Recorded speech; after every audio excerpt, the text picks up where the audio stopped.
محمد نبينا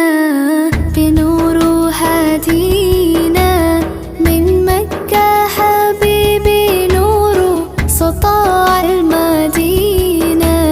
من صلى صلاته وتحلى بصفاته